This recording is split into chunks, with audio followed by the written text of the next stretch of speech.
નમસ્કાર મિત્રો કળિયુગ ચરમસીમા પર છે। જો તમારે બચવું હોય તો જાણો પુરાણોની ભવિષ્યવાણી।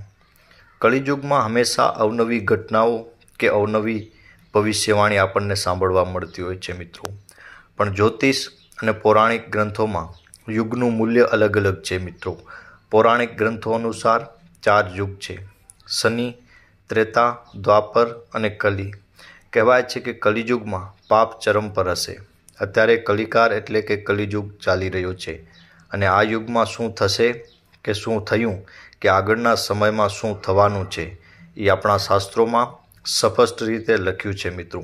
એવું પણ કહેવાય છે કે આ યુગમાં જ્યારે પણ આપત્તિ આવશે ત્યારે હરિકીર્તન તેનો બચાવ કરશે।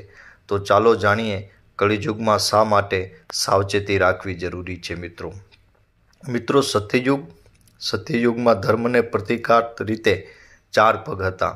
સતયુગમાં માણસની ઊંચાઈ 32 ફૂટ એટલે કે લગભગ 21 હાથ હોવાનું કહેવાય છે। આ યુગમાં માત્ર 0% એટલે કે 0% જ પાપ હતું મિત્રો। પુણ્યની માત્રા વિશ્વાસ એટલે કે 100% છે। રાજા હરિશ્ચંદ્ર હતો। હરિશ્ચંદ્ર સત્ય માટે પોતાના પરિવાર અને આખરે પોતાનું બલિદાન પણ આપ્યું હતું। પછી આવ્યું ત્રેતાયુગ। ત્રેતાયુગમાં ધર્મના 3 પગ હતા। આ યુગમાં માણસની ઊંચાઈ 21 ફૂટ એટલે કે લગભગ 14 હાથ કહેવાય છે।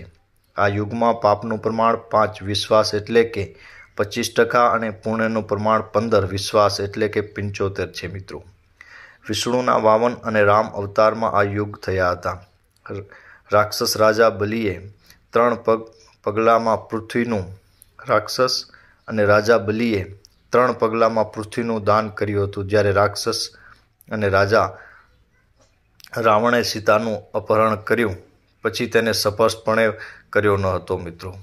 જ્યારે દ્વાપર યુગમાં ધર્મને માત્ર 2 પગ હતા અને આ યુગમાં માણસની ઊંચાઈ 11 ફૂટ એટલે કે લગભગ 7 હાથ કહેવાય છે।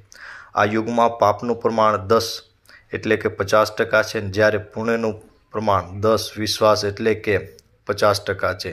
મતલબ કે આ યુગમાં અડધા મનુષ્યો પાપી હતા અને અડધા પુણ્યશાળી હતા। આ યુગમાં મહાભારતનું યુદ્ધ થયું હતું। આ યુદ્ધ ધાર્મિક યુદ્ધ હતું અને કૃષ્ણએ ધર્મ રક્ષણ કર્યું હતું। અને અત્યારે જેમાં આપણે જીવી રહ્યા છીએ મિત્રો, જે યુગ અત્યારે ચાલી રહ્યો છે એ છે કલિયુગ। કલિયુગ દ્વાપરમાં 2 પગ હતા અને હવે કલિકાલમાં ધર્મના પગનો કોઈ પતો જ નથી મિત્રો।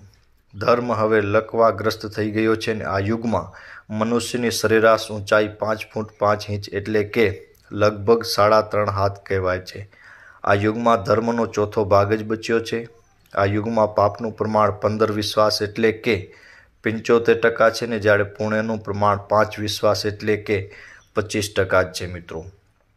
પરંતુ હાલમાં જોવામાં આવી રહ્યું છે કે કલિકાર તેની ચરમસીમા પર છે ને આ 25% પુણ્યનો જે ઉલ્લેખ કરવામાં આવ્યો છે તે હવે ક્યાંય દેખાતો નથી કે એનો ઉલ્લેખ પણ નથી મિત્રો।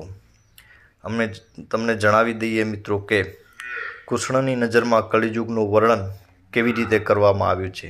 એવું પણ કહેવાય છે કે શ્રી કૃષ્ણ ભગવાને પણ કલિયુગના આવનારા સમય વિશે અવનવી ભવિષ્યવાણી કરી હતી અને આજના વર્તમાન સમયમાં એ લગભગ વાતો બધી સાચી પણ સાબિત થઈ રહી છે મિત્રો। કળિયુગનું વર્ણન કરતા શ્રી કૃષ્ણ કહે છે કે કળિયુગમાં એવા લોકોનું શાસન હશે જે બંને બાજુથી શોષણ કરશે, કહેશે એક અને કરશે બીજું, મનમાં કંઈક અલગ અને ક્રિયામાં કંઈક અલગ। તેવી જ રીતે કળિયુગમાં એવા લોકો હશે જે ખૂબ જ્ઞાની અને જ્ઞાનશીલ કહેવાશે અને જ્ઞાનની વાતો કરશે પણ તેનું આચરણ રાક્ષસી જેવું હશે મિત્રો। કલિયુગનો માણસ શિશુપાલ બનશે।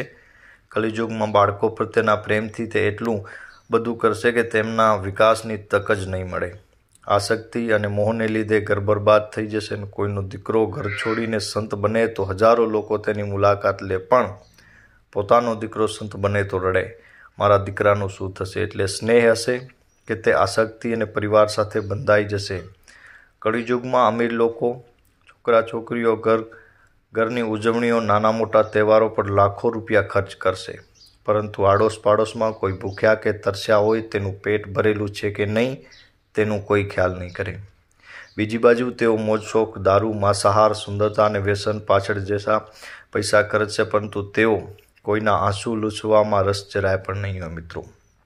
કળિયુગમાં આવી અનેક ઘટનાઓ જે કહેવામાં આવેલી છે કે દેવાયત પંડિત મહારાજ અચ્યુતાનંદાસજી કે સંજય કે આવી અનેક ભવિષ્યવાણી જે કરવામાં આવેલી છે એ આજના સમયમાં સાચી પણ પડી રહી છે મિત્રો. કળિયુગનું વર્ણન પુરાણોમાં કરવામાં આવ્યું છે. તો પુરાણોમાં લખ્યું છે કે જે પણ વ્યક્તિ, સંસ્થા કે સમાજ વેદોની વિરુદ્ધ વર્તન કરીને ભારતની ધાર્મિક અને સંસ્કૃતિ એકતાને તોડે છે તે ભવિષ્યમાં સંપૂર્ણ રીતે નાશ પામશે. પુરાણકારો માને છે કે જેમ જેમ કળિયુગ આગળ વધશે તેમ તેમ વેદ વિરુદ્ધના લોકો ભારતમાં સિંહાસન પર શાસન કરવા લાગશે. આ એવા લોકો છે જે લોકો સમક્ષ જૂઠું બોલશે અને એકબીજાની નિંદા કરશે. જેમનો કોઈ ધર્મ નહીં હોય તે બધા વિધર્મી હશે ને આ બધા મળીને ભારતને તોડી નાખશે અને આખરે ભારતને રાજક ભૂમિ તરીકે છોડી દેશે મિત્રો. જેમ જેમ ઉગ્ર કળિયુગ નજીક આવશે તેમ તેમ સૌરાષ્ટ્રના બ્રાહ્મણો, અવંતી, અધીર, સુર, અર્બુદ અને માલવ દેશના મૂલ્યો હીન થઈ જશે અને રાજાઓ પણ શૂદ્રો જેવા થઈ જશે. તેમના તુચ્છ આશ્વાસન ધ્યાનમાં રાખીને કેટલાક મૂર્ખ ભગવાન અને શાસ્ત્રોની અધિકૃતતા માંગ કરવાની હિંમત કરશે. તેનો અર્થ છે કે પાપો વધુ મજબૂત થઈ જશે. જ્યારે બધા વેદ પાછળ રહી જશે અને સંસ્કારોથી અવ્યવસ્થિત થઈ જશે ત્યારે સિંધુનો કિનારો, ચંદ્રભાગનો દરિયા પાટનો પ્રદેશ, કોટીપુરી અને કાશ્મીર પ્રદેશ મોટે ભાગે શૂદ્રો દ્વારા નામાંકિત દ્વિજ અને મલ્લેશોના સંસ્કારો સાથે શાસન પણ કરશે મિત્રો. ભવિષ્યતર પુરાણ અનુસાર બ્રહ્માજીએ કહ્યું કે હે નારદ, ભયંકર કળિયુગના આગમનથી મનુષ્યનું આચરણ દુષ્ટ બનશે અને યોગીઓ પણ દુષ્ટ મનના હશે. દુનિયાભરમાં પરસ્પર વિરોધ ફેલાશે અને દ્વિજ, બ્રાહ્મણો, ક્ષત્રિય, વૈશ્ય ખરાબ કાર્યો કરશે અને ખાસ કરીને રાજાઓ ચરિત્રહીન બનશે. દરેક દેશ અને ગામડાઓમાં દુઃખ વધશે, સંતો દુઃખી થશે, લોકો પોતાનો ધર્મ છોડીને બીજા ધર્મમાં આશરો લેશે. દેવતાઓની દિવ્યતા પણ નાશ પામશે અને તેમના આશીર્વાદ પણ નહીં. મનુષ્યની બુદ્ધિ ધર્મની વિરુદ્ધ થઈ જશે અને મલ્લેશ રાજ્ય પર પૃથ્વી વિતરશે મિત્રો. મહર્ષિ વેદવ્યાસજીના મતે કળિયુગમાં મનુષ્ય જાતિ અને આશ્રમ સંબંધિત વલણો રહેશે મિત્રો. વેદોને કોઈ અનુસરશે નહીં ને કળિયુગમાં લગ્ન અને ધર્મમાં આવશે નહીં ને શિષ્યો ગુરુની નીચે રહે નહીં, પુત્રો પણ તેમના ધર્મનું પાલન કરશે નહીં. કળિયુગમાં લોકો થોડા પૈસાથી ખૂબ અભિમાન આવી જશે. મહિલાઓને તેમના વાળના આધારે તેમની સુંદરતા પર ગર્વ થશે. કળિયુગમાં સ્ત્રીઓ પોતાના ધનહીન પતિનો ત્યાગ કરશે. જે વધારે આપે છે તેને લોકો પોતાનો ગુરુ માને છે. તે સમયે લોકો વર્ચસ્વ કારણે સંબંધો જાળવી રાખશે. ઘર બનાવવા પાછળ પૈસા ખલાસ થઈ જશે. દાન પુણ્ય કામ નહીં થાય અને બુદ્ધિ ધન સંચય કરવામાં વ્યસ્ત રહેશે. બધા પૈસા વપરાશમાં ખલાસ થઈ જશે અને કળિયુગની સ્ત્રીઓ તેમની ઈચ્છા મુજબ વર્તન કરશે અને તેની અભિવ્યક્તિ અને વિચારો માત્ર લક્ઝરી પર કેન્દ્રિત રહેશે. તેઓ એવા પુરુષ સાથે જોડાયેલ રહેશે જેઓ અન્ય દ્વારા સંપત્તિ બનાવે છે. કળિયુગમાં દરેક હંમેશા બધા માટે સમાનતાનો દાવો કરશે. કળિયુગના લોકો વાડ અને દુષ્કાળના ભયથી પરેશાન રહેશે.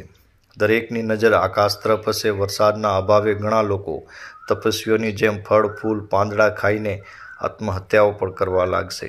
આવી અનેક ઘટનાઓ જે કળિયુગમાં ઘટિત થઈ રહી છે કે ઘટવાની છે મિત્રો.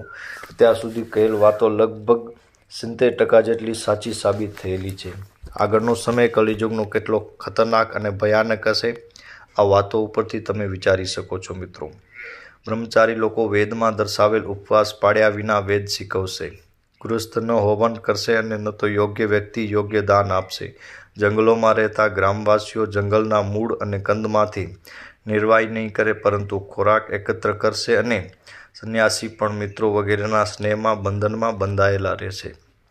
લોકો કળિયુગના અંતે પ્રચંડ અને ભીષણ યુદ્ધો, ભારે વરસાદ, ભયંકર તોફાનો અને તીવ્ર ગરમી થશે. લોકો પાકનો નાશ કરશે, કપડાની ચોરી કરશે, પાણીનો પુરવઠો અને બોક્સ પણ ચોરી કરશે. આવી અનેક ઘટનાઓ જે ઘટવાની છે કળિયુગમાં અને ઘટી રહી છે અત્યારના વર્તમાન સમયમાં એકદમ સચોટ સાબિત પણ થઈ રહી છે મિત્રો. આખરે આ ભયંકર કલિકાળમાંથી બચવાનો એકમાત્ર રસ્તો છે અને વ્યક્તિએ વેદોમાં પાછા ફરવું જોઈએ અને હરિકીર્તનનો સતત જાપ કરીને પોતાની જાતને સુરક્ષિત રાખવી જોઈએ. જે વ્યક્તિ ધર્મ પ્રત્યે અણગમો રાખે છે તે ગમે ત્યારે અકાળ મૃત્યુ પામે છે અથવા દરેક સમયે દુઃખ અને મુશ્કેલીઓથી ઘેરાયેલો હોય છે મિત્રો. આ કળિયુગની આટલી વાતો જે અત્યારે વર્તમાનમાં સચોટ સાબિત થઈ રહી છે, આ વાતો કેવી લાગી કોમેન્ટ કરી અને જરૂર જણાવજો.